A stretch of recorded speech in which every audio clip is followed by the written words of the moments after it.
আসসালামু আলাইকুম স্যার, কেমন আছেন? ওয়ালাইকুম আসসালাম, আলহামদুলিল্লাহ ভালো আছি।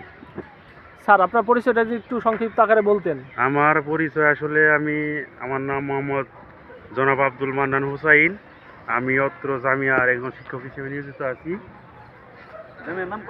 জামিয়ার নাম হলো জামিয়া আবু হুরায়রা রাদিয়াল্লাহু আনহু মিতরা সদর মানিকগঞ্জ। আচ্ছা, তো এই মাদ্রাসা সম্পর্কে যদি কিছু বলতেন। এটা তো অনেক পুরাতন একটা মাদ্রাসা। আসলে আমাদের এই মাদ্রাসা অনেক সুপরিচিত এলাকার মানিকগঞ্জ জেলার মোটামুটি যতগুলো মাদ্রাসা আছে সবগুলো মাদ্রাসার মধ্যে অন্যতম একটা মাদ্রাসা। এখানে দীর্ঘ ৩০ বছর যাবত এই প্রতিষ্ঠানটা চালু রয়েছে। এখানে এই বিভিন্ন বিভাগের মাধ্যমে লেখাপড়া হচ্ছে।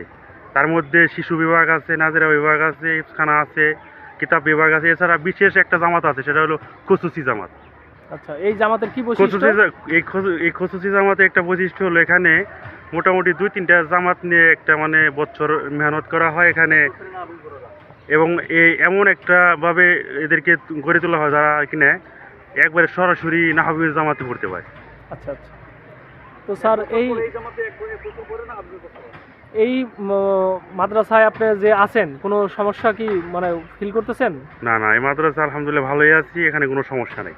আচ্ছা, তো অনেকদিন পর দেখা যাচ্ছে আজকে রোদ উঠেছে, এই বিষয়ে আপনার প্রতিক্রিয়া কি? আসলে রোদের বিষয়ে তো মাশাআল্লাহ আলহামদুলিল্লাহ অনেক খুশি লাগতেছে। রোদ তো আল্লাহ তাআলার এক প্রকৃতি, একটা বিষয়, বড় নিয়ামত। রোদ ওঠার কারণে মানুষ একটু অন্যরকম একটা প্রশান্তি ভোগ করতেছে।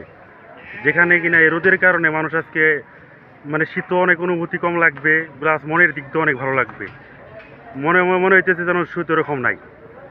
আর যখন কিনা সত্য প্রবাহ থাকে তখন দেখা গেছে যে মানুষের অনেক কষ্ট হয়, বিশেষ করে যারা গরিব মানুষ, অসহায়, যারা খেটে খাওয়া মানুষ, তাদের অনেক পরিশ্রম করতে হয়। শীতের মধ্যে শীত অপেক্ষা করে তাদের এই কাজ করতে হয়, যেতে হয়, কিছু করার থাকে না। জি, ধন্যবাদ আপনাকে আপনার সুন্দর মতামত দেওয়ার জন্য। আসসালামু আলাইকুম ওয়া রাহমাতুল্লাহ। ওয়ালাইকুম আসসালাম। স্যার ভালো থাকবেন ইনশাআল্লাহ। ইনশাআল্লাহ।